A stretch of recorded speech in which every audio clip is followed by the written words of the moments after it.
Hey, hello everyone. Good afternoon. How are you? I'm excellent. Hey Narcisse, nice to see you. Hello, good afternoon. How are you?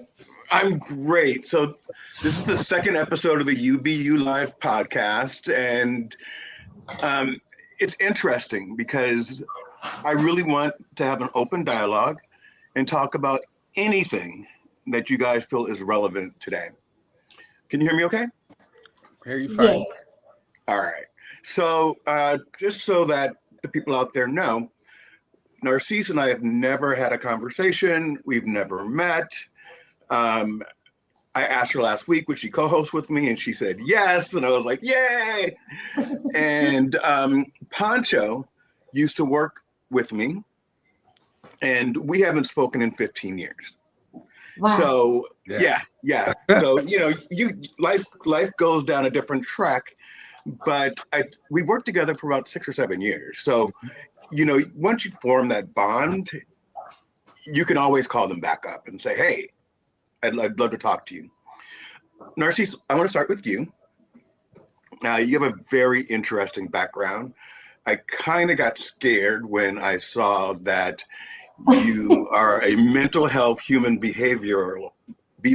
health, wait, say it, mental health, human behavioral analyst mental health and behavioral mental health behavioral specialist. specialist. Okay. Mhm. So now I feel like I'm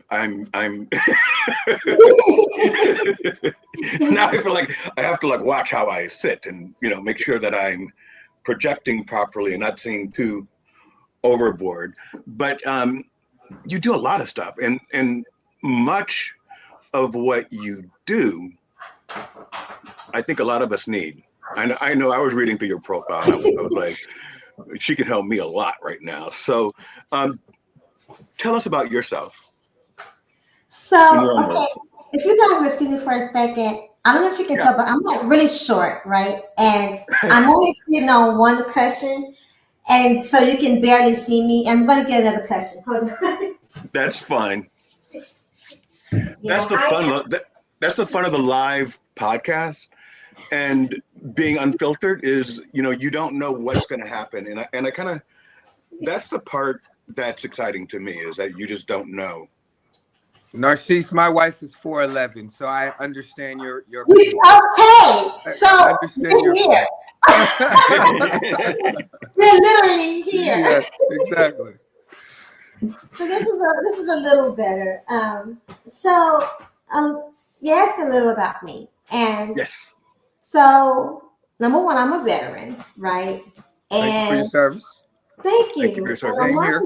Same here. Thank you. You too. Yes, ma'am. Thank you for your service. And I'm not just a veteran, but I'm a combat veteran, right? And then, so going from there, I joined the military right after high school.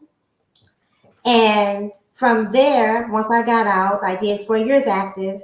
From there is when I began to go to school and delve into psychology and take on different jobs in the mental health field and behavioral health field, which also ended with me being in being a crisis intervention specialist.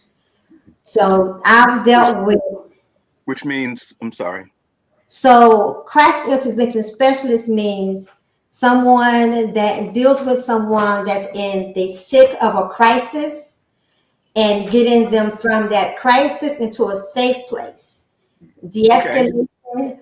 And so I was a part of a mobile crisis team where we actually went to the location of the crisis, and that could be at schools, hospitals, and then oftentimes homes, and then oftentimes we dealt with or integrated with police officers and other authorities because of the level of crisis. And so from there, I just have a vast background of experience because of my desire to always be improving and always looking, being self-aware, and always wanting to be the best help of towards humanity that I can be by being able to understand different perspectives. Nice. Okay. What I mean, that seems rewarding, but at the same time, it seems challenging because you kind of have to decompress from that, don't you? I mean, Yes. you're taking in a lot and you're seeing a lot. You're seeing people Yes. at their worst, and Yes. uh, some sometimes you save people, and sometimes there are some people that can't be saved. They go Mm-hmm. through Mm-hmm. Mm-hmm. a known behavior or a known trauma. So, Mm-hmm. what was your experience with that? So my experience with that is this, and it's the same. I would say dealing with people in general. You can't rescue anyone that's not a willing participant in their own rescue. Right. They have to be a willing participant in their own rescue, with the exception of children. Mm. With the exception of children or seniors who are in a different state of mind, like maybe dementia or Alzheimer's, and so their capacity of even understanding or to even want to be saved is very Right. different, right? So there's that. So that's the difference. But and sometimes also dealing with people who may be in denial, which I must admit, for a long time, even myself as a veteran, I was in denial about certain mental health issues because they didn't look like I would expect them to look. Like I was educated on them looking, Hmm. right? Right. And so I would be someone else considered a high functioning Mm-hmm. person with complex PTSD. That's very interesting because um, the UBU platform was created with me and Greg Spiller, um, and he was saying that he had see what you just said, Mm-hmm. and there are certain things I'm not going to try to do because I know I'm going to just mess it up. So I'll just go what you just said, and I'd never heard of that before.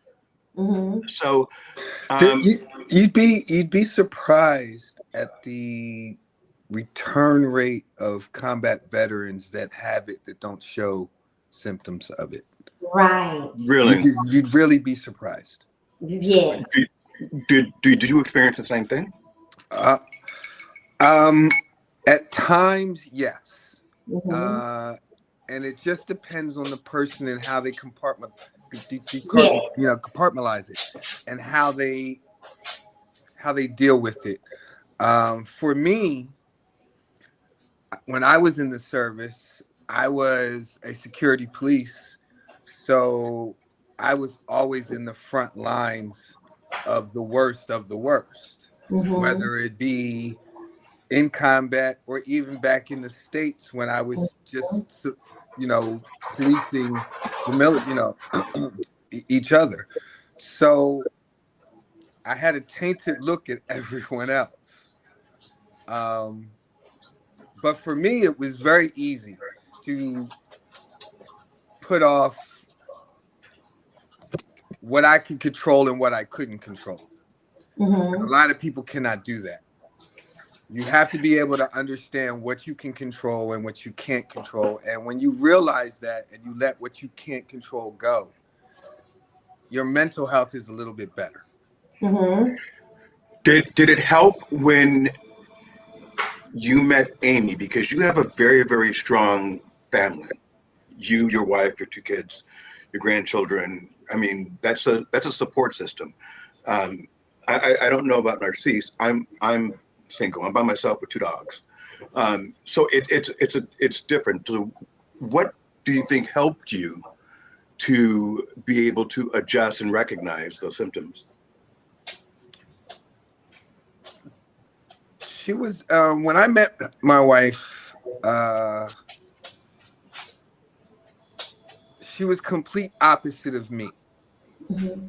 Yeah. I was very outgoing. I was very loud. I was very, I was very if there was a group, I was trying to be, in charge of that group. She's quiet. She's very unassuming. You wouldn't even know she was there if you didn't know her. Um, and you know, people say opposite attract, but and it's true. She was my outlet. I was able to talk to her. I was able to communicate and say things to her that I was never able to talk to anyone else about. And you know, I had someone that held my secrets. You know, and grew with me. You know, we had nothing when we got together, and we grew a life together. You know, day by day. Even when people told us that we were moving too fast, like when we first got together, my parents, my mom, you know, I told her I was going to ask my wife to, you know, Amy, to marry me. She was like, "Oh, you need to slow down. You've only known her 18 months." And I was like, "You've been married." That's enough. I said, "You've been married 3 times. Are you going to tell me what?" My dad, I told my dad, you know, he was like, I told him, I said, you know, I'm going to ask her to marry me. "Oh, you need to slow down. You guys have only known each other." I was like, "You've been married twice too, and you work very, you know, you're about to lose this one."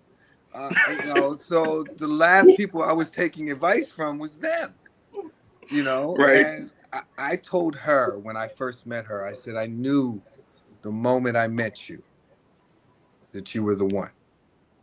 Wow. I knew the moment I met her. I said, I had to convince her that. So did she accept right away? Look, you know, the funny part about our relationship is that we lived for 2 years. We lived 8 houses away from each other, and we never ran into each other. I played basketball with her brothers. I had seen my future mother-in-law and father-in-law.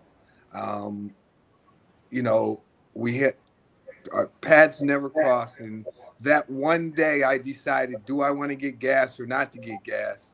I decided to go get gas, and she was there. So, you know, to me, it was fate. I knew it.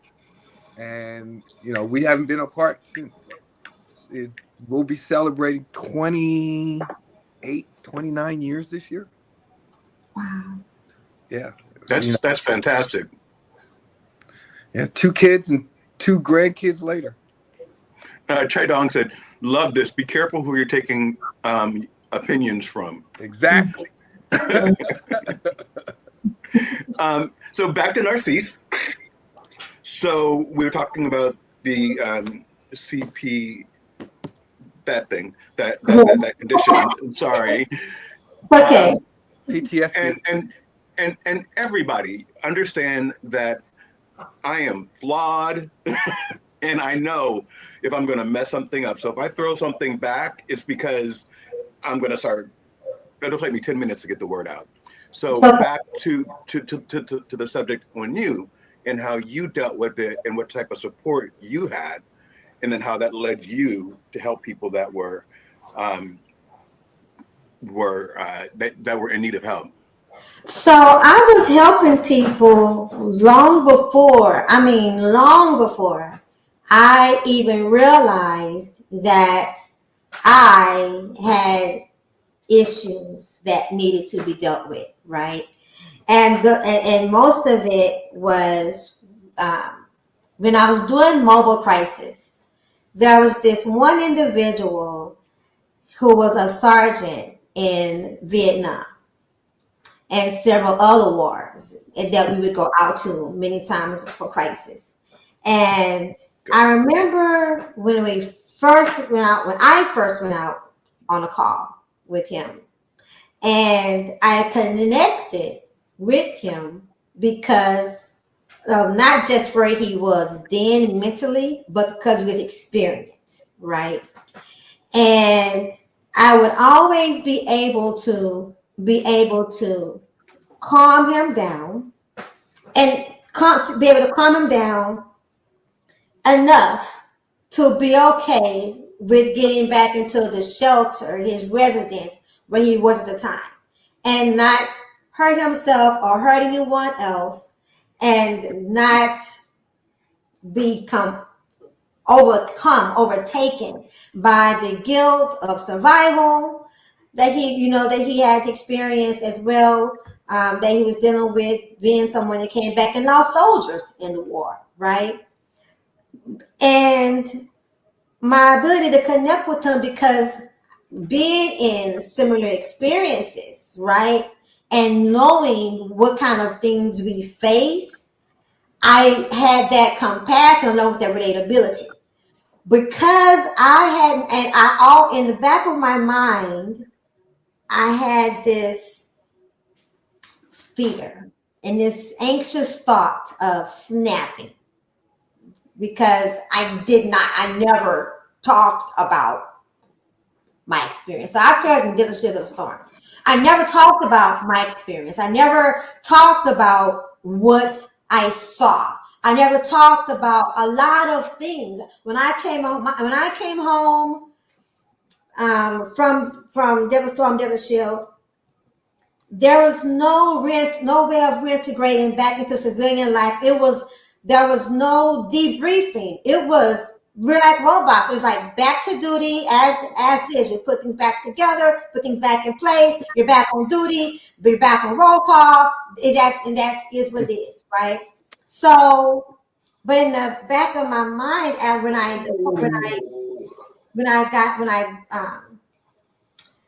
got out of the military, my way of dealing with that then was to act like the experience never even happened. Number one, I didn't even come back home. I'm from Texas. I didn't even come back to Texas. My mother had relocated from Texas to Arizona, so I went to Arizona. And from there, I put away like all the pictures, everything. Like I didn't want anything at all. I didn't want to talk about it. I didn't want to mention it. And I really didn't want it brought up. And in a way, what that did, I robbed my mom and others that wanted to celebrate not just me coming home, but me being a veteran, me serving in the military, me having an honorable discharge.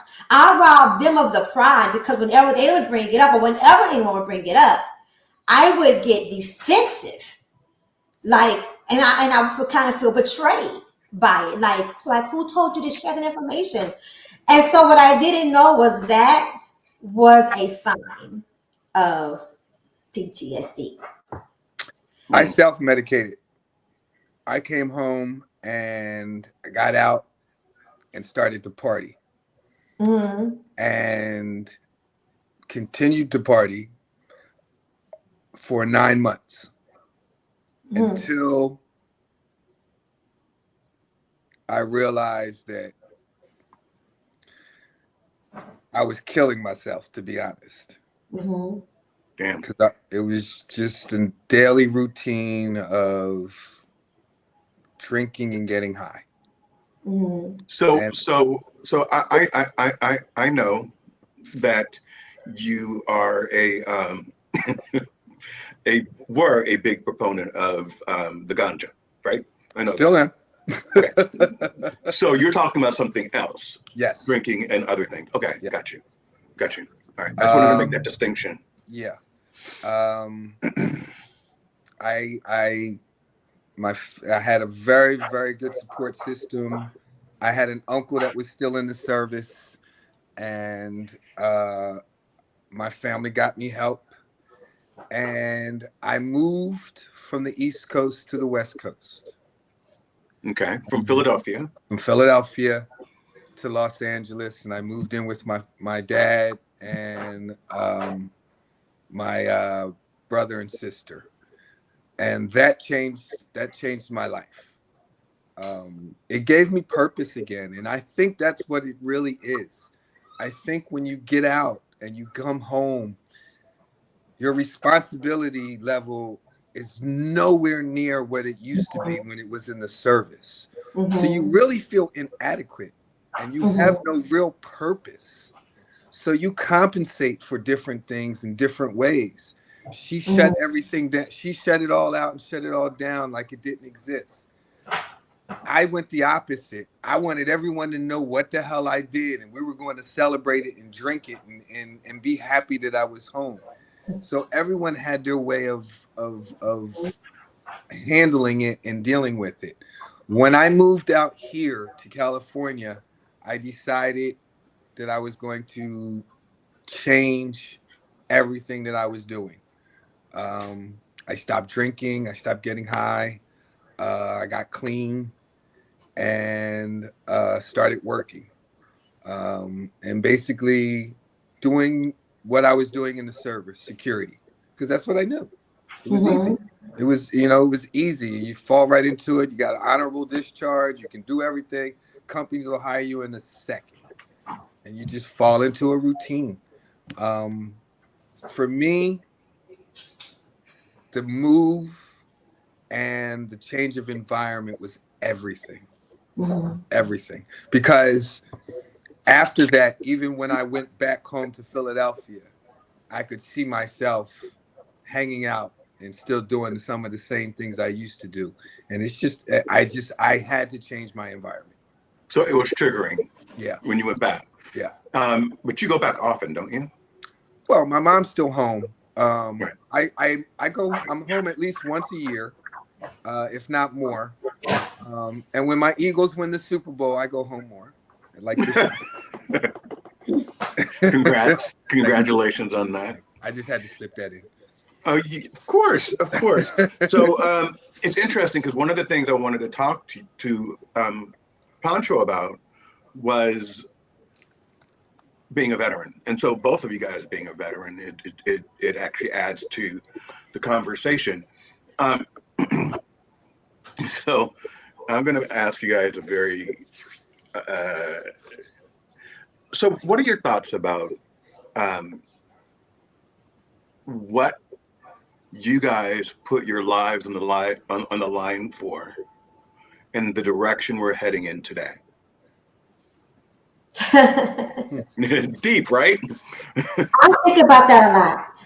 Do And you? not just, yes, I do. And not just where we're headed today, but different things, different phases of government changes locally, statewide, and federal.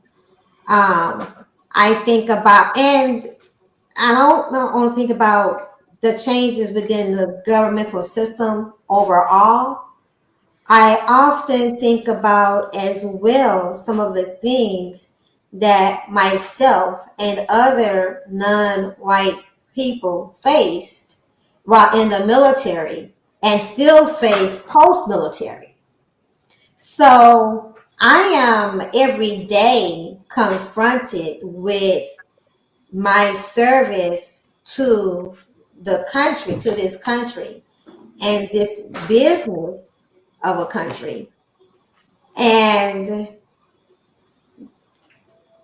at times, the things that I fought for, I'm still fighting for. We're still fighting for that we Yeah, fought for others. We're still fighting for ourselves. got it. You, sir? Interesting question. It's relevant. It is relevant. I tend to take a different approach as far as I take control over what I can control. Mm-hmm. Mm, Um, I work for Los Angeles County Department of Children and Family Services. okay, So my job wise isn't so much dependent on what's going on with the government as far as, because I'm a county employee. However, the programs that we do and the programs we use and provide are very much affected by each administration and how it's how they go about their day-to-day business. um this country has always been about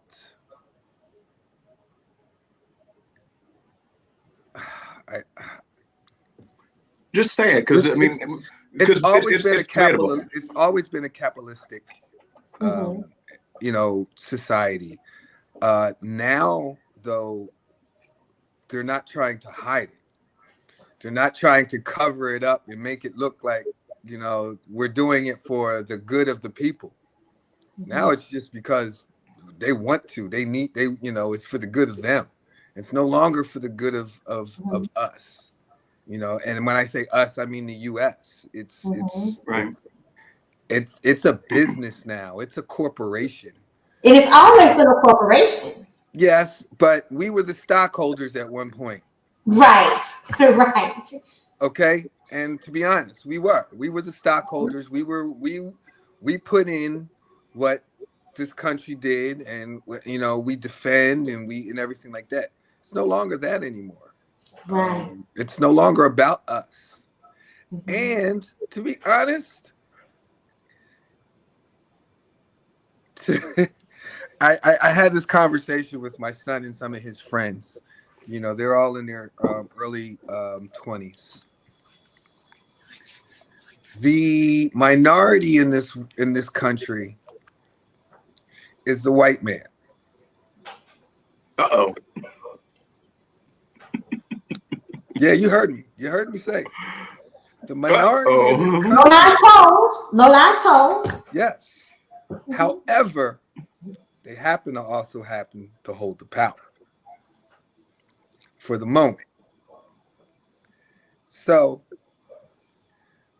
I told them, you know, I listened to their conversations. They're so funny with their conspiracies and The younger kids, oh my God, they're getting it all from like TikTok and they're stuff. hilarious. It's horrible. I can't hold a and, conversation with my daughters about I sit politics. outside with my son, and he talks about the you know, the fake sky that's up in the sky, you know, and everything. It's funny, but you know, I tell them, I said, you guys are the future. You guys are going to control what's going to happen later on, and it's your voices, and it's your opinion, and it's your votes, and everything like that. I said, I've done the work. I said, you guys have to, you know, your parents, your grandparents, they sacrificed. They did the hard stuff. It's up to you guys to maintain what's going to happen next. And you know, we have the majority of this country is mixed now. Yeah. You know, 55 to 60% of the country is mixed. You know, at some point in time, that is going to take control. And at this right now is their last hold, and their last hold in trying to do whatever they can to maintain and control whatever they can. All right, so that leads me to a conversation that I had last week, and we left on a cliffhanger. All right, so I thought it was really good. It was like 3 minutes before we were about to go off. Michael LeBlanc, who is a great guy, cybersecurity.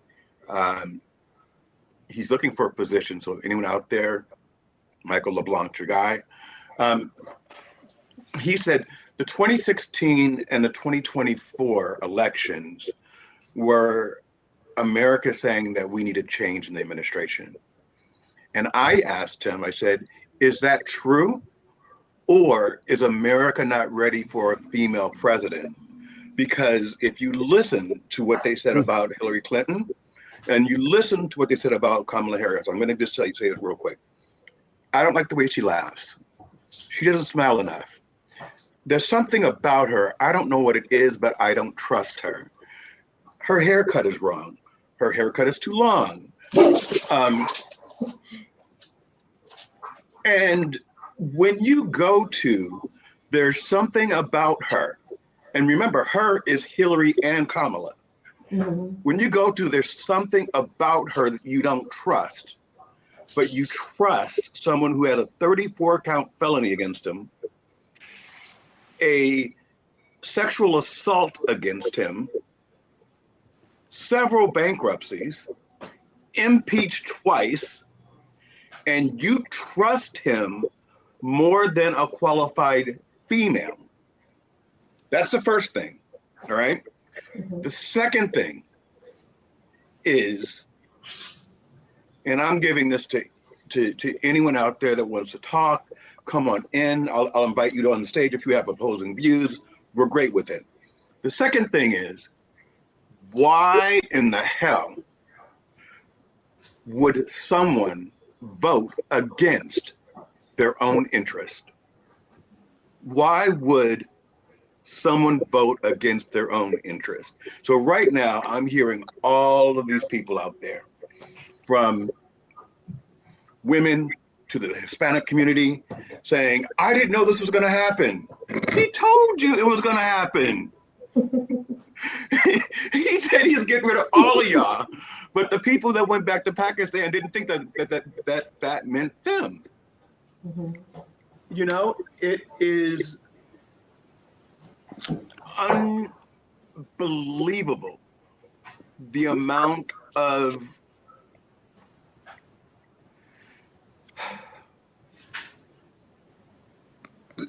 it's unbelievable the fact that we're not ready to recognize that a woman can hold power.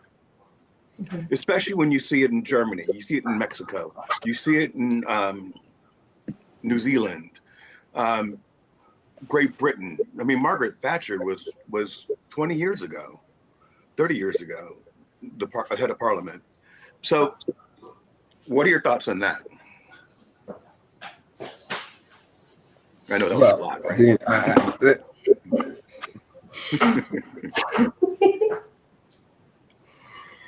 Well, raised by a woman, as a single mom, you know, I don't see, you know, I've never had an issue with it. My wife runs my household. I'm sure she does. She lets me think I do, as you know, which is fine.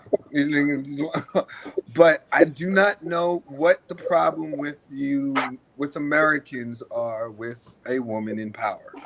I don't know if it's I to be honest, I have no idea. But I tell you what, all those people that voted for him and are saying that they don't understand this is what's going to happen, and they can't believe this. This is what you get. Mm-hmm. This is what you get. Mm-hmm. You know, I had I won't give any names, but you know, I had Black friends in LA. I'm from Los Angeles, Narcisse. I'm living in Florida now, and I got into an argument with one saying Kamala was too hard in the 80s on drug offenders. But that was her job. She was what was she? Attorney General for the state of California, the largest state in one of the largest states in the country. And she was one of the first Black attorney generals for the state of California. So she already had the Pressure. the pressure, right? It was already stacked against her. So if she didn't go hard, then she's not being hard enough.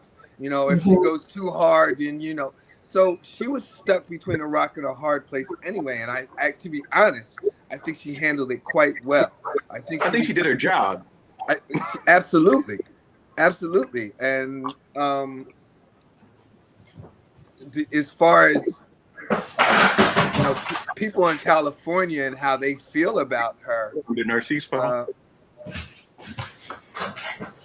No, I didn't fall. I realized that my kitten had got a hold of something that okay.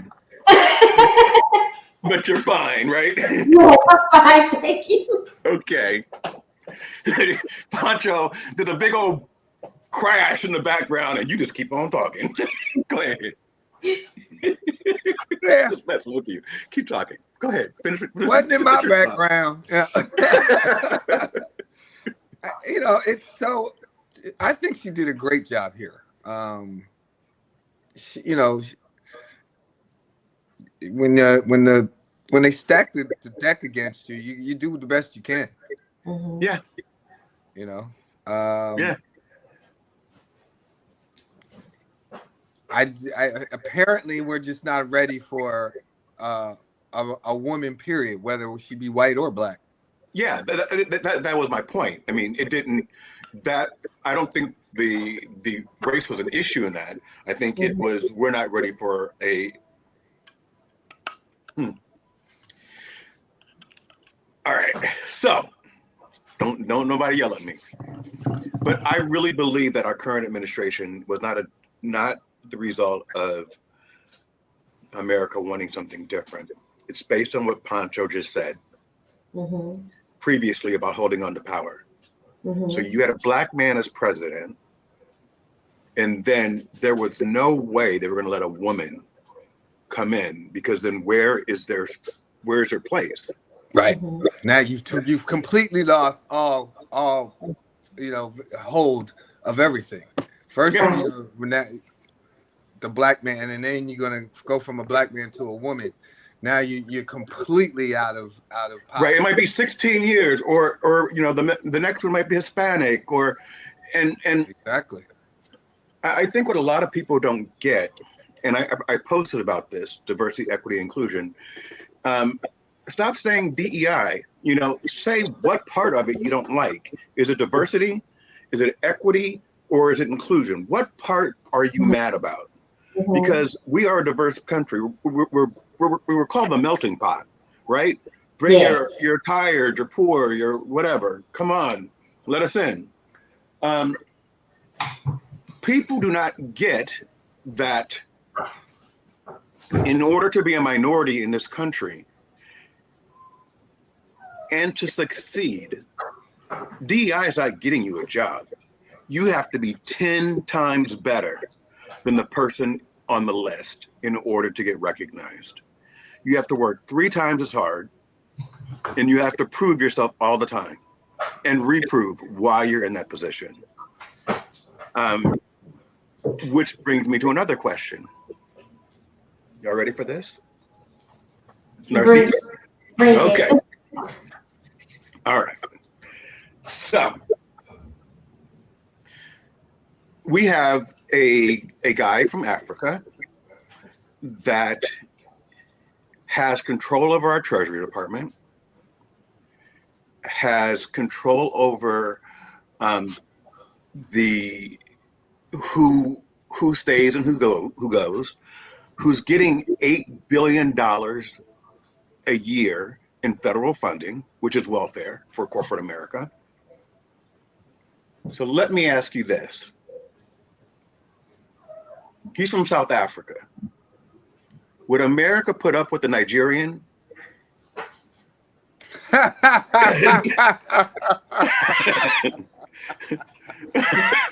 I'm asking, Wow. Okay. would America Okay. put up with a Nigerian Hell that no. has access to our federal government, Come on that now. is putting their own qualified people into our treasury system, that's telling us who to fire, or No. would they say go back to Africa? First of all, they wouldn't even be in that position. Even and let's make it fair, okay? So there, everything's equal. The Nigerian is a wealthy Nigerian. The Nigerian has invented a car place in Nigeria and here. They're both successful. It wouldn't happen. It wouldn't happen. And I witnessed something on Friday that 100% hurt my heart, or Thursday. It was, first of all, we need to understand our history, and Mhm. we need to stop watching Fox News. Hmm. So 6 years ago, 7 years ago, Donald Trump was impeached. Mhm. Why was Donald Trump impeached? He was impeached because he told Zelensky that he would hold combat funding unless he lied and gave him information about Biden. So remember this. Mhm. That was the reason for the first impeachment. Zelensky comes into office last Friday or Thursday, and him and JD Vance berate him. It was like an ambush. Mhm. And I do this every so often, and I don't know why. Maybe it's because I'm just self-hate. I don't know what it is. But I'll tune into Fox for like 2 minutes because that's all I can take to hear what they say. And their version of the story is Zelensky came and disrespected our White House. He didn't have on a suit. Now, He's never worn. Elon First of Musk, all, he's never worn a suit and any meeting that he's gone to. Even when he went to, well, he went when he addressed Congress, he did have a suit on. But Zelensky should have known. He should have known from the very, very beginning that once he got into power, what was going to happen. This should have not have been surprising to, and at least it wasn't. I'm not saying it was surprising. I'm just saying to witness it live, Right. to hear the quiet part out loud, was shocking. And the way that they did it, Pancho, did you see it at all? Yeah. It was an ambush, and they put that man through hell. And the way he maintained his composure, Stellar. absolutely, because he was in a hostile environment, and he's fighting for his life. And Donald Trump says, "We'll defend you if you give us all of your rare mineral rights." Are you fucking kidding me? So now we're the mob? Yeah. Well, I mean, go ahead, finish what you were saying, Pancho. I'm sorry. no, I'm just saying I get it, and it shouldn't surprise anyone that's where they were going to come to and come from. You know, if I was Zelensky, I'd have told Donald Trump to kiss my ass. Right then and Nothing there. to lose anyway. Right. What exactly? What was he going to say or do? Right. But that's kind of that's easy to say, but you're in someone else's house that has military armed forces, and you need to get out of the country and go back home. There's no way in the world. First of all, there's no way in the world Donald Trump was going to do anything malicious to Zelensky in country. Now, once he got out of country, some shit happened. You know, Narcisse knows we're in the military. Anything can happen when and once they're out. But in country, he'd have never had anything to worry about. Really? No. So you do know that I think it's Norway has refused to give us any gas for any of our military. They've cut off America. Mm-hmm. And this is not going to be the first country. I've heard several European countries have decided that they're going to create their own little, alliance without us until this administration is out. So what happens to us? We're on an island by ourselves. What happens to us as a country with no allies? Well, it depends on where you're talking about and what part of the world. Just in safety. I mean, Canada's to our north and Mexico's to our south. They're now routing around us so that they can deal with each other without coming in. What does it mean for our prices, inflation, our jobs? Because we're in a global economy. Mm-hmm. So something that happens on one side of the earth affects everything downward. So, being that tough guy bully, which a lot of people, that's what they liked about Trump. Let's admit it. He's a tough guy. He's going to get things done. But really, what he's doing is he's isolating us. Mhm. And that's somewhat like, wow, that's someone like an abuser. I was, oh And my God, you went there. I was thinking, I was like, is he gonna say it? Is he gonna say it? Yeah, that is very much somewhat like in being in an abusive relationship. yeah, And when an abused person is isolated, they're more vulnerable yep, to the attacks of the abuser.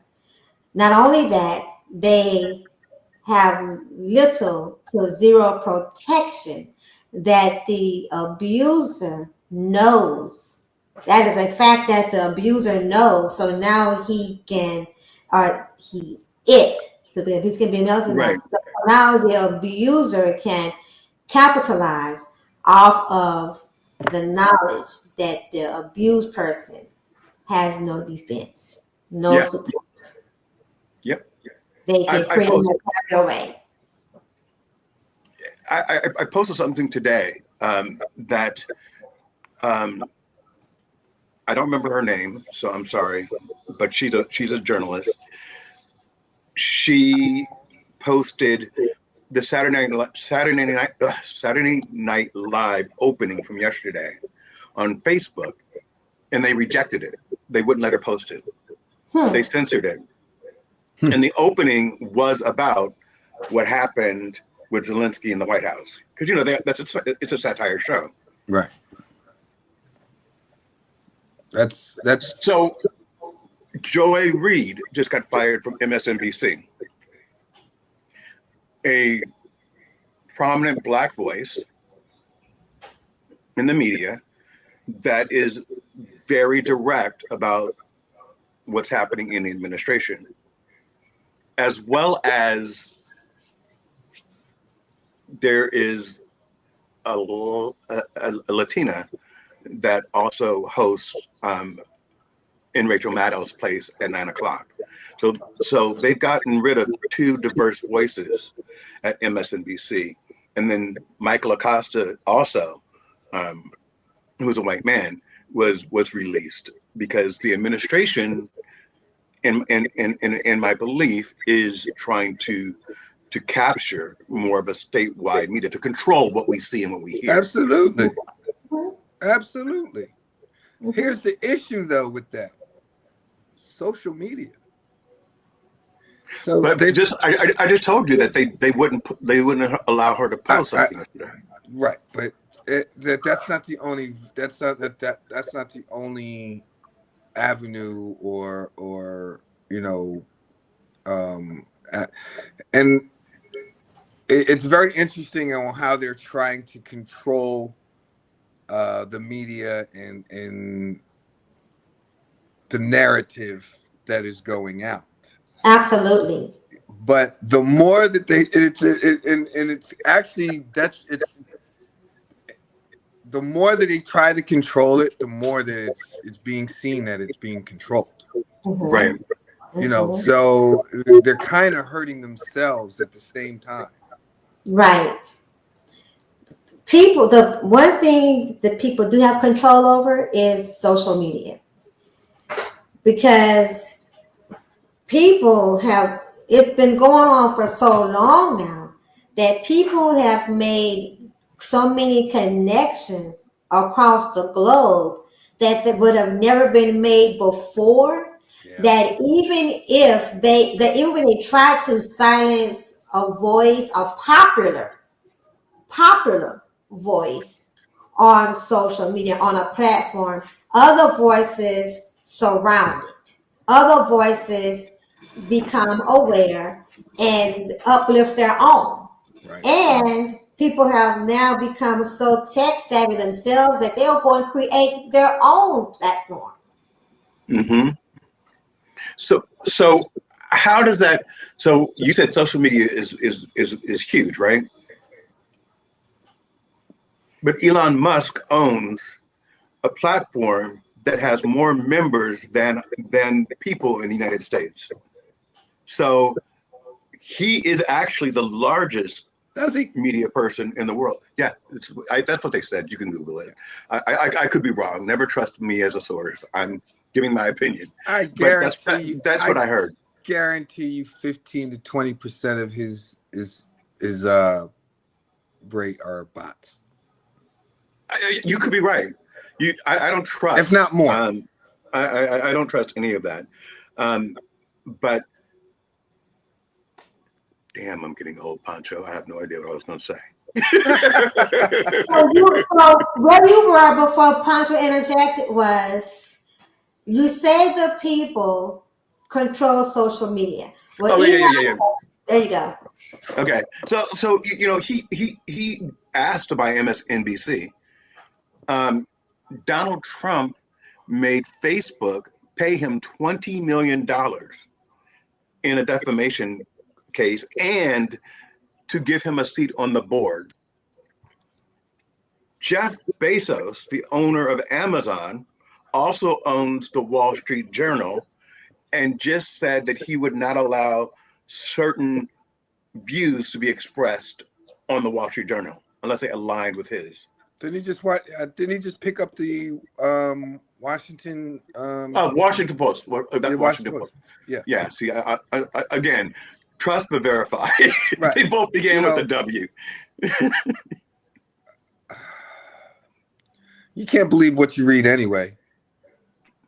That's true, but now that think about the people that were in the inauguration, they were all the wealthiest people in the world, and they all have major influence through their media operations.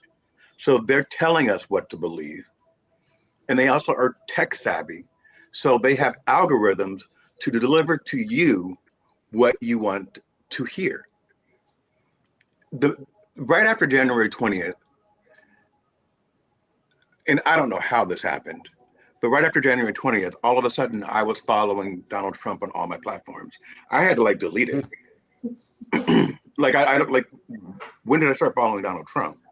But anyway, I digress. This has been a very interesting conversation.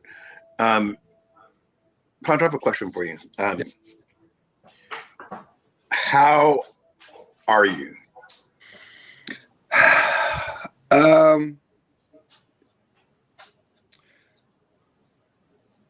I am doing okay day by day. I had a medical emergency on Monday. That you had a medical emergency? Yeah. I had a I guess you could call it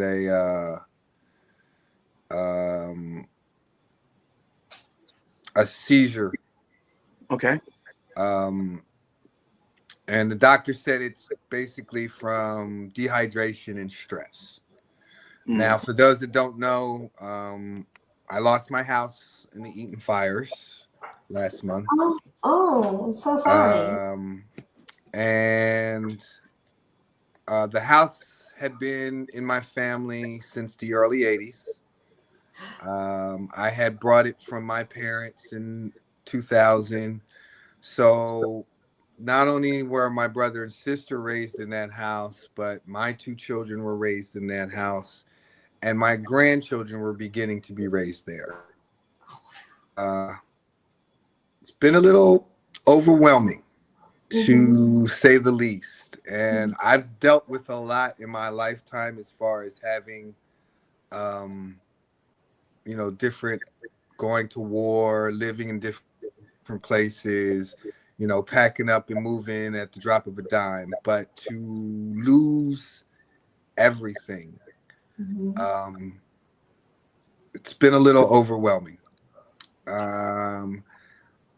I've been told to stop trying to do everything myself and I have two grown children. My daughter's 36 and my son's 25, to allow them to assist and take on some delegation, which, I'm trying to do. It's hard though. It is. I found us a place to live while we rebuild, and we are going to rebuild. Good. So so being in outside of LA, you hear that a lot of insurers were not going to support it. So can you walk us through that part? Yeah, actually, I've got a really, really great story.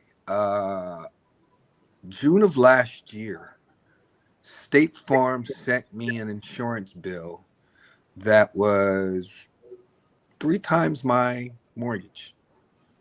Yeah. And it was about a 25% increase in my insurance. Wow. Yeah. And I contacted them and told them, I said, you've lost your goddamn mind if you think I'm going to be paying this. And they was like, you're in the area where you live at. That's what this is going to cost you to. So it forced me to find different insurance. As a vet, I had USAA auto insurance. Mm. So I looked into USAA homeowners insurance. And thank God I did. I not only found better insurance, better coverage, Huh. but it was cheaper. USAA always is. Like they're great. And so immediately after everything, the fires and everything happened, USAA had sent a emergency van out and everything to an area located here, and I went there to put in my claim. And so I was sitting there talking to the gentleman and telling them the exact same story about the State Farm portion. And a supervisor overheard me telling the story. And she asked if I would be willing to tell the story to the USAA network. And I was like, sure. And I didn't have a problem with it. Right. Did that, did the whole thing for them and everything like that. And the next day, the CEO of USAA Insurance contacted me. Wow. And told me that they were going to fully pay out all portions of my claim and take care of everything on, as far as that was concerned and everything like that. And then 48 hours later, USAA sent out a national briefing saying the same thing. So kind of was the first person to get them to, my story kind of got them over over that. So wow, that is amazing. Yeah, It's fantastic. It's been really they've been really great. The process it's very slow, it's tedious, but we're we're taking it one day at a time. Mm-hmm. Well, but behind you, the arch and everything, it looks like a nice place. I mean, are you in a new home or renting or with your mom? We're in a 4-bedroom rental in Temple City. Okay. We have a nice place. The insurance is taking care of that and everything like that. We've had to, redo, get everything new. Mm-hmm. Furniture, the pictures in the background you see are off your phone? No, actually my brother and sister, and their pictures that they've had from the past and everything. My sister, God love her, she had an entire storage bin full of old actual pictures. Nice. And so I went there one Saturday and I just went through different stuff and picked up, because my wife was really upset over our wedding picture. We lost our wedding picture. And my sister actually have the one that you see in the background. And I was able to take it and get it enlarged. Yeah. And gave it to my wife for Valentine's Day. So it was really nice. So but the thing, getting new things and replacing everything like that is not the big thing. I tell people all the time. I said what I've realized. It's the little things. Mhm. It's cooking and realizing that you don't have a damn pot holder to grab the goddamn pot. You know, because you did, it's You just didn't think little, about it. right? Um, and it's just things like that that you know, or things that you think like I had, you know, from the time I was in the service, all the way from when me and Amy got married. I have a shot glass. I had a shot glass collection, and I don't know. You may I even remember remember. that. Yeah, So yeah. wherever I would go, or even when I was with Spark and I was their travel and events Yeah. coordinator, whatever country that I went to, I purchased a shot glass. Hmm. Yeah. So, you know, I had over 50 to 60 shot glasses on display in my house. So it's He things was a like that world traveler. that you can't replace, you know, that you can't, that you no longer are able to do. But like I told my wife, I said that just requires us to have to go back and you know, go back and revisit those places again and you know, start new memories and everything like that. So but It- it's You still have the old ones yeah, here, yeah. but I get it. I Pancho was Pancho worked for me, and he was our travel and events coordinator. So he would go all around the world. And part of what we did was we brought 500 to 1,000 single people to exotic destinations. So that was his job, was to go to Jamaica or go to Greece or go to he Mexico. he literally paid me to travel and drink. Yeah, absolutely, absolutely. Wow. And It was the best job ever, to be honest. To me, I tell you, I swear to God, it's the best job in the world. I Um, remember I had asked you, hold on, I'd asked you to go on an event, and you said, but it's my anniversary. And so I said, well, just bring Amy with you. And you and Amy, I was with you that time. Was it? Yeah. What maybe Cancun? I think it was yeah, it was probably Probably Cancun. Cancun. Our wedding anniversary, and you know, I told him, I was like, I understand I got a job. I was like, but that's my anniversary. I was like, so you have to figure something out. And he was like, well, just bring her with her. And I was just like, oh. So at that point, I was allowed once a year to bring my wife to one destination that I went to. You know, Oh, so did yeah, is that what it happened? came out once a year. So yeah, it's what I love to do is I love to give people a career path. And there were so many things in my life that were just gigantic, that I Wow. wanted everyone else that worked for me to Mhm. feel that. And um, it's interesting because as the leader,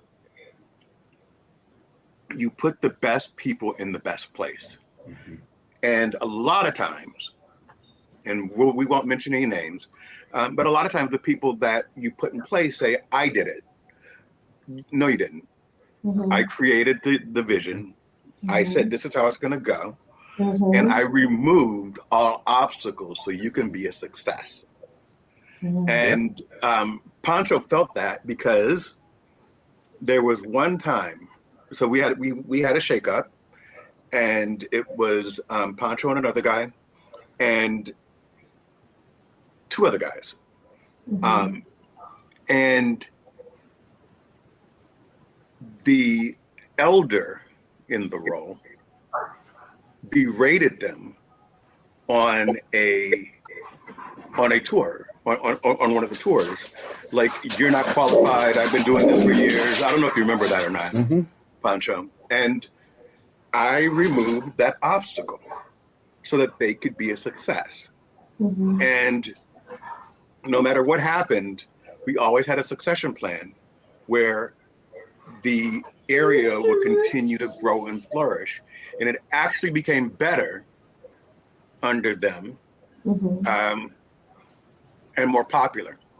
Now, I do need to say this, and I say this with a heavy heart. Um, I have one rule, Narcisse, and that is, what does Narcisse mean, and why do you go by Nikki, and which one do you prefer? Okay, great question. So Narcissus is from Greek mythology. Hmm. There's a whole story behind it, right? And it's derived also from a flower, which is Narcissus, that a man that was vain in Greek mythology and so in love Hmm. with himself once looked at this pond in the pond, fell in love with his image. But it was a curse that was put on him.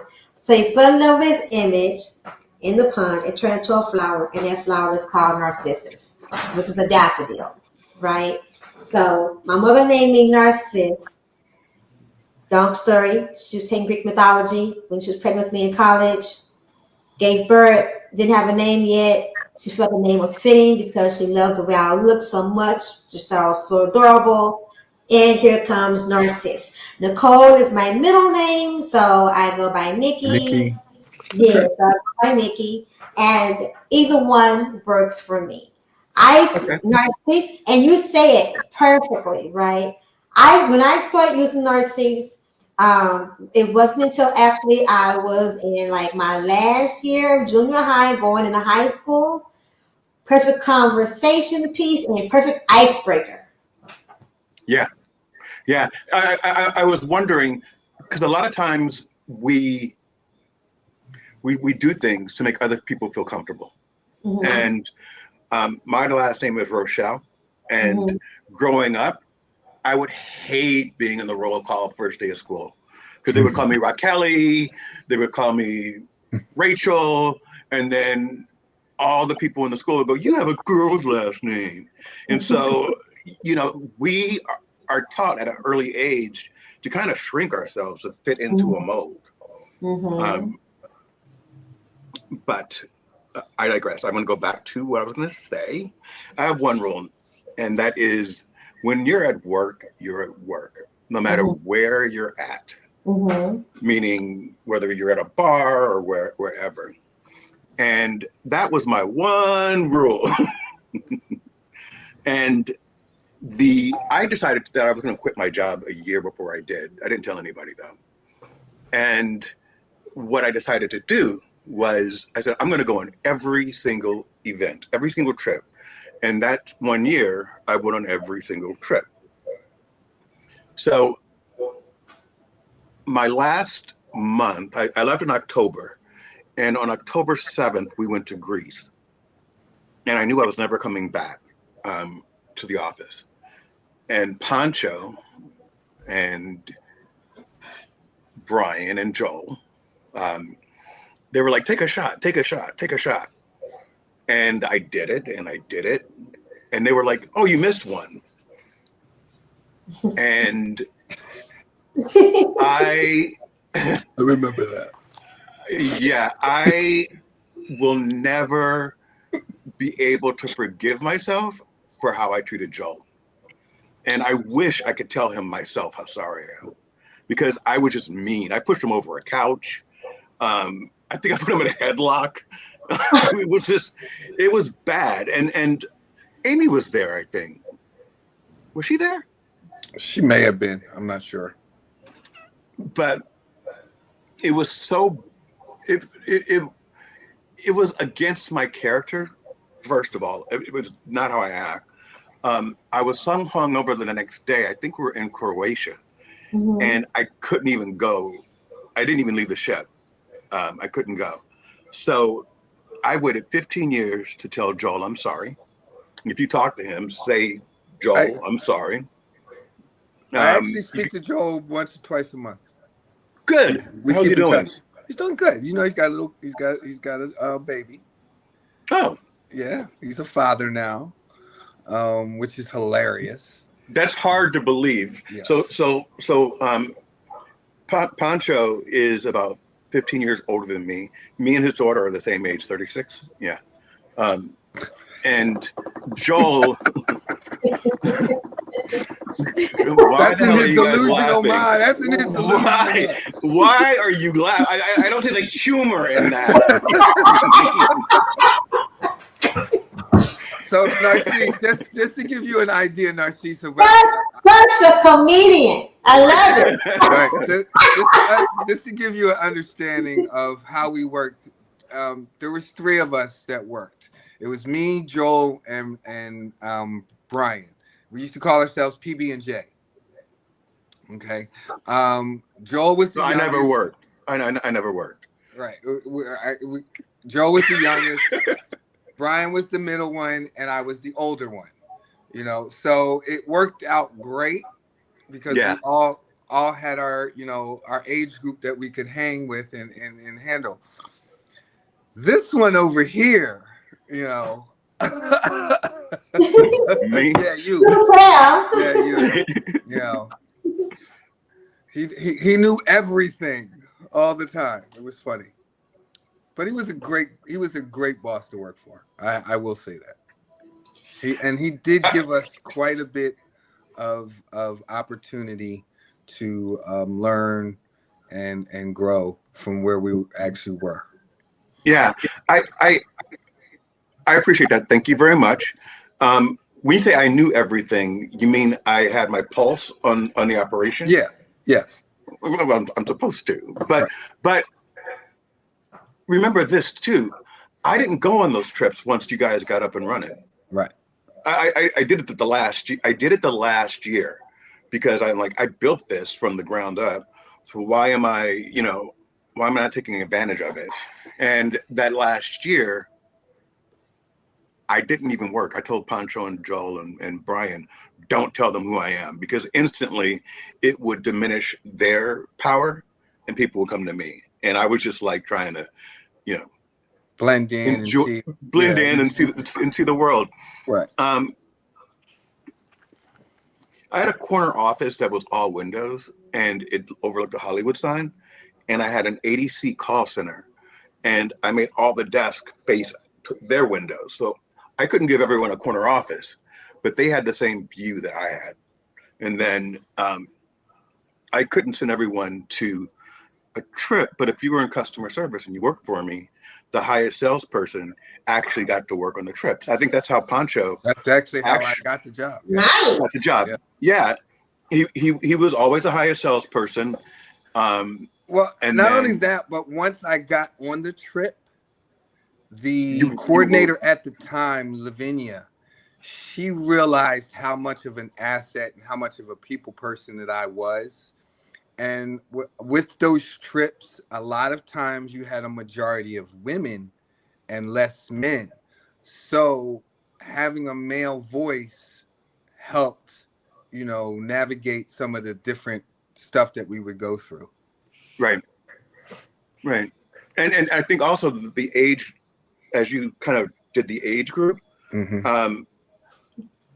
Joel being the youngest was like, everyone took him under their, well, I put him in a headlock, but everyone took him.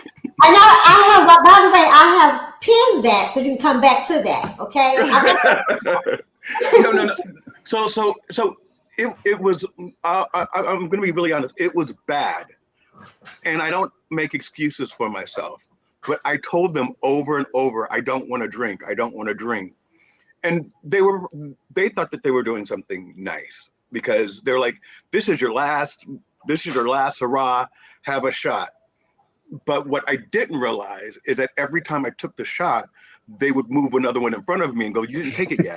Because I had gotten that drunk. And I don't drink a lot, you know, and it was a lesson learned, you know, and it's not something I want to be remembered for, but I do believe you have no shame in your game. And if you did it, own it, move on. So I've never told Pancho I think that I was sorry, and make sure that Joel knows that. Go ahead, Narcisse. In your defense, Uh-huh. okay, in your defense, Joel was a culprit in his own, in his own headlock, okay? And wait, and to be honest, it was probably his idea.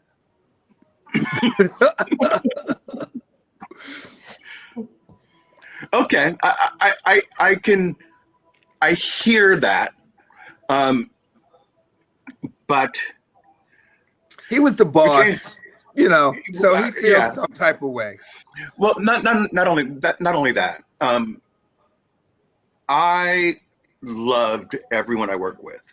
Mm-hmm. Well, almost everyone I work with. And the day that I left, they all gathered around, and I looked at Joel's face, and his look was that of disappointment and disdain. Because remember, it was just 2 days after. Like Yeah. we returned to Greece. We returned from Greece back to LA. Oh my God. We went to London on that trip. Yeah. We went to Venice on that trip. Mm-hmm. And Troy. then we went to Greece. And then we went to where did we leave from? Venice? It was Barcelona. Okay. All right. So how do we took a flight to Barcelona. Right. Anyway, so on that trip, the reason we had three different legs before we got to Barcelona to leave for the trip. Was it Croatia that I didn't go to? Yeah. Okay. And that's like the diamond capital of the world or something? Something like that, yeah. Okay, yeah. I just remember looking out of the window, vomiting, and then going back to bed. It looked like it was a great view. So that's something that when I think about that moment, Mm-hmm. I think of 7 years of 100% pushing, being the advocate, making sure everyone was in a better place than they started when I left. Mm-hmm. Everybody. Mm-hmm. And that one episode is what people remember, or for me, that's how I took it. It plays in your background. Huh? I say when you reflect back on your history there, Mm-hmm. and you think about how you left, for some reason, primarily, I would guess because of the expression you saw on Joel's face, that plays in your background. Yeah. You free yourself.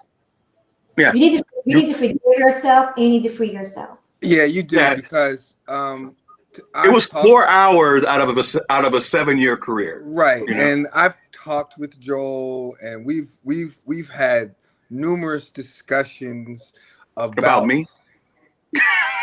You've come up in conversations, and to be honest, Bill, it was more of thankful for the opportunity given. You know, we were both just customer service, answering phones, doing, online customer service. Right. Yeah. You gave us an opportunity to be travel and events managers and coordinators. You gave us the opportunity to create events, to go out and, I to this day, I still have contacts that, when I was working with Spark Networks that I have, as far as business wise, DJs and venues and stuff like that. So the opportunities given, outweighed. Yeah, for sure. And you need to let it go. Yeah. Can we have a moment? Can we have a moment? We can have anything you want. Okay, so let's take a moment here, right? First, I would like to acknowledge you for being the type of leader that not only created experiences for others, but gave them an opportunity and a time to be spotlighted and shine whereas they may not would have had those same experiences anywhere else. So can we Absolutely. be present to that? That is I a I accept that. that is a great accomplishment. Yeah. Yeah. And Thank when you you. can call back to someone that you haven't spoken to, well, you haven't worked with in so many years, but you can yet call them on to be a part of a live stream. That says a lot about the impact that you had. That supersedes that moment in time that plays in your background. But I would also like to acknowledge that you have the character within you, not even just then, but even now, to be able to not feel the remorse, but to be able to express it and connect with it. You're repentful, you're repentant of it. And so you want, because it plays in your background, you want that closure of acceptance from your remorse. Mm, You want that. That's what you're seeking from Joel, because that plays in your background. Meanwhile, Joel's gone on to have other experiences in life, yes. other jobs, other careers, starting a family. And while he may remember that moment, like you remember it, he also remembers the other 7 years, so many months prior to that, Mhm. right? And for him, that plays in his background more than him being in a headlock over a shot glass episode. So for you, William, You are I good. would. So for you, William, knowing that Pancho still has communication with John, Hmm. you can ask him to relay the message that even though that's not their conversation, it's a conversation that you have with yourself frequently that you would like to end. Mm. And the only way it can even begin to end is if you know that Joel hears that you are remorseful, that you regret that incident. That's You're gonna not the make me way. cry. That's, that's not the way that you wanted your impact or your Right, effect to right, end, and that's not a way that you want to be remembered. right. Right. That's what's Absolutely. important. That's not the way that you want to be On the remembered. head. On And the head. I will definitely, when I talk to him, I will discuss. I will let him know that you are remorseful and that it's bothered you all these years. Because I didn't even know that. I didn't realize that it had that type of an effect on you, or Oh yeah, I remember that's us probably exiting. why you lost your hair. Shut up. I'm Petra! sorry. I had to get one in. I had to get one in. So, Pantra, you're not on LinkedIn, right? Huh? You're not on LinkedIn, right? Yeah. You don't go in there often. No. So I don't know if Narcisse looks at my feed ever, but every morning and every night I do a good morning and a good night, and Yes, there's you did. a Yes, you there's a an image of me that I do, and I send it to my kids, and they're like, "Who the hell is this?" Because Got because if I'm gonna do an image of myself, because it's an AI generated yeah. image. But I kind of, I got the black on, the white glasses. It's always the same theme. Yes. And they're just like, would you stop? Do do me a favor too. Also, please tell them next time you speak to them that I said hello. I remember them being in the office, and I remember them coming up and messing with you up in the office all the time when they were younger. I think they were like 12 or 11, 12. Yeah, Yeah. So please let them know I said hello and I send my love. I will. I will. Brooke, actually, I shouldn't tell their names because they didn't tell me I could. But Yeah, she got married in 2021, which is the photo, Narcisse, on my profile. That's me Okay. giving the father's speech at Yeah. the Oh, wedding. that's what that is. Yeah. Yeah, Okay. yeah. Um, eh, uh, so she got married in 2021. She had a baby in 20. He's 2 years old. So 2023.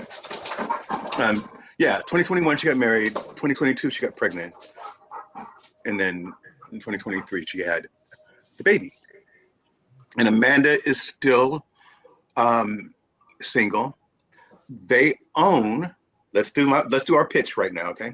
So they own the Honey Pot Lounge in Los Okay. Angeles, and what they do is Brooke does hair. Amanda does. Oh, I'm not supposed to say their names. Too late.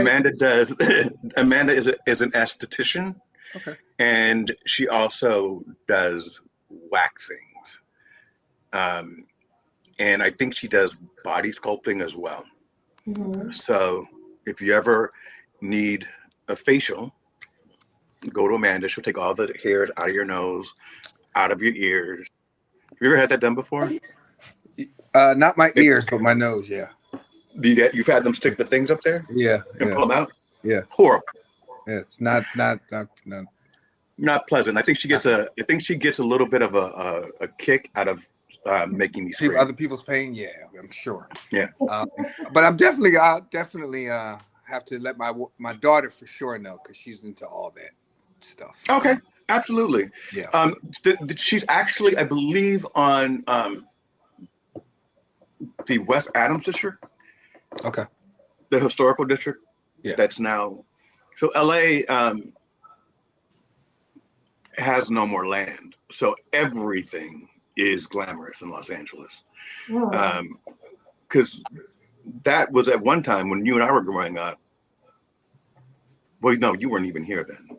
But at one time, when I was driving over there, I used to have a convertible Rabbit, which was a Volkswagen, and I went to pick a friend up over there, and when I knocked on his door, he pulled me in his house really fast. I'm like, "What's wrong?" And he's like, "You're driving around here in a convertible with a fucking red hat on. Do you know where you're at?" And I'm just like, "No." Yeah. He's like, "You're a target. What are you doing?" Yeah. Like, I thought I looked great, my little red hat. Yeah. But it's a beautiful area. Yeah. Now. You don't have that issue no more. No, not at all. So. Hojo is gonna get him in there, ain't he? He's gonna get it in there. You're fun, Pancho, and it has been. It's literally been 15 years since we spoke. I was so nervous today because my co-host, I wanted to make sure that everyone's going to show up, and I didn't talk to you at all, Narcisse, because I really want the authentic, not knowing anything about you, let's have a conversation type of vibe. And I didn't talk to Pancho until this morning when I called him on Instagram. And I was like, "Oh, I almost forgot about you." And I said, "I knew you." Well, I used an expletive. Yeah. And I said, I knew. That's why I called, and so that's why he's here. But it's been great. This has been a really great conversation. Narcisse, do you have a website or anything that you want to steer people to? I actually have a branding page. I don't have a website right now, but I have a branding page, and it is businesssolutions.gamma. But for right now, I'd say the best way to learn about me and what I have going on is through my LinkedIn. That would be Okay. yes, through my content while I'm building things out. But I have one more thing for you, though, William, before we get out.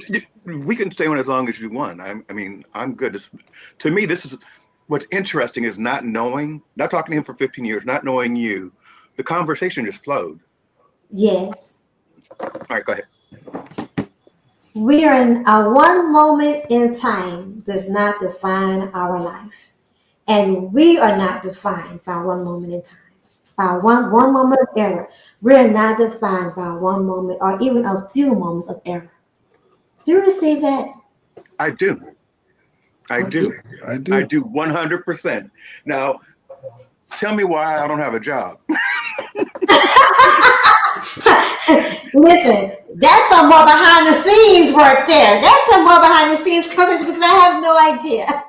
Like I am sending it out everywhere. And part of why I want to do the podcast is I started a newsletter 2 years ago, and it gets 2 million views a year.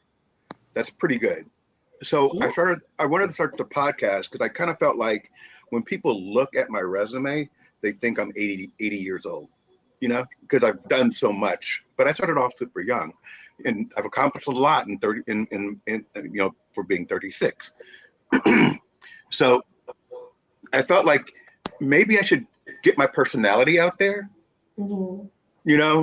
let people know I'm not a stuffed shirt, that there's a real person behind there, um, with great leadership skills, as Pancho just said, Yes. and someone who has built several businesses and businesses within businesses, because when he was in travel and events, that was a business that I created outside of the business that we had. Hmm. So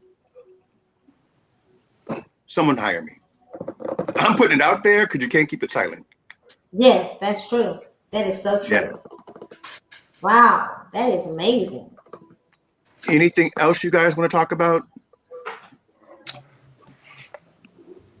I'm good. Just wanted to thank everyone that has donated to our GoFundMe and has donated to our recovery. Because I know a lot of your I know you had posted it once before for us, and I Oh, appreciate you knew that? Yeah. How did you know that? I try to keep up with people that are taking care of me, so later on I can thank them and take care of them. Wonderful. It's been That's very interesting. Because I did it on LinkedIn, not on Facebook. I've gotten some donations and everything like that, so I want to say thank you and I appreciate it. Okay. I'm glad that you did. And I'm super excited that everything is going to work out in your favor. I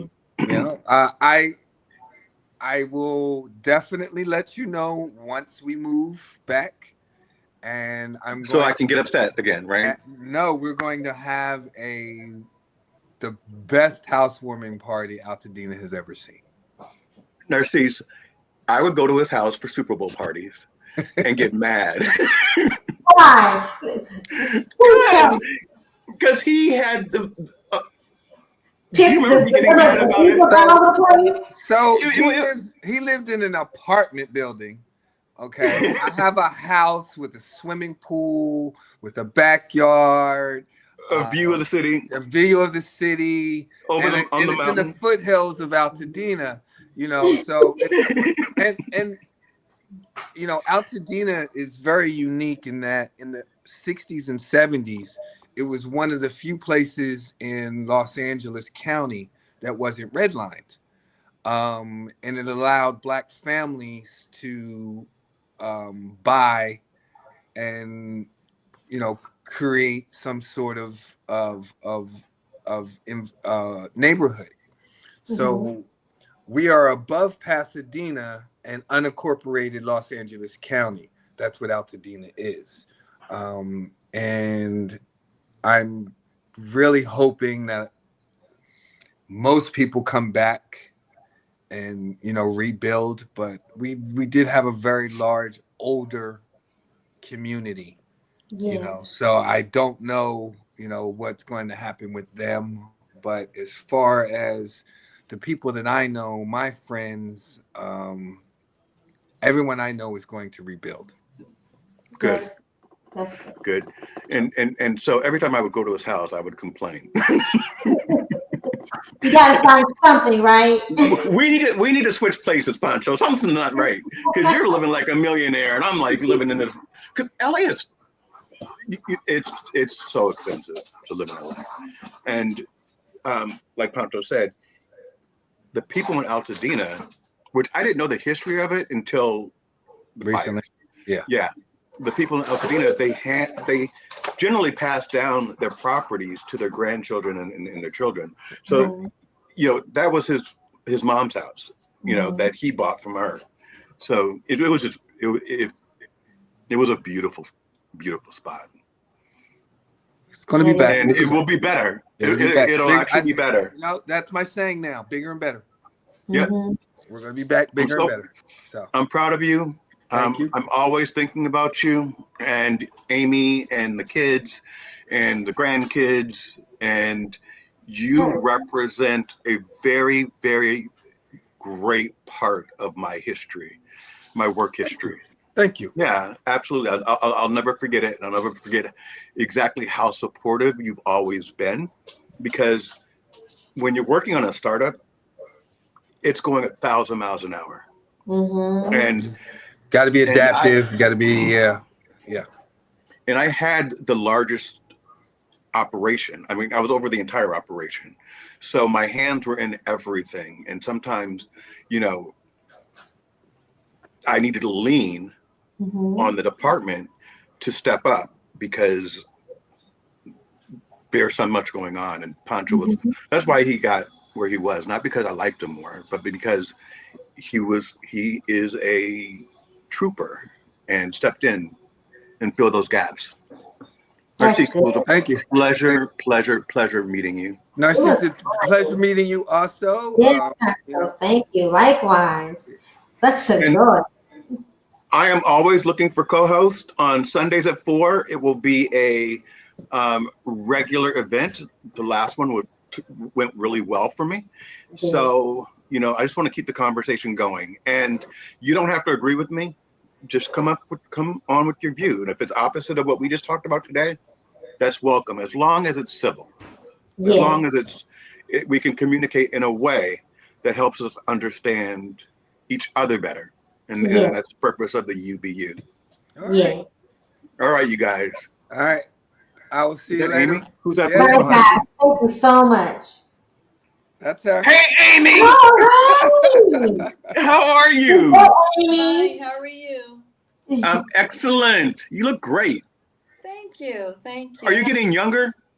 I don't know. I'm just trying to stay as healthy as I can be under the circumstances, because circumstances can age you real quick. Absolutely. Absolutely. I have to let it do that to me as much as possible.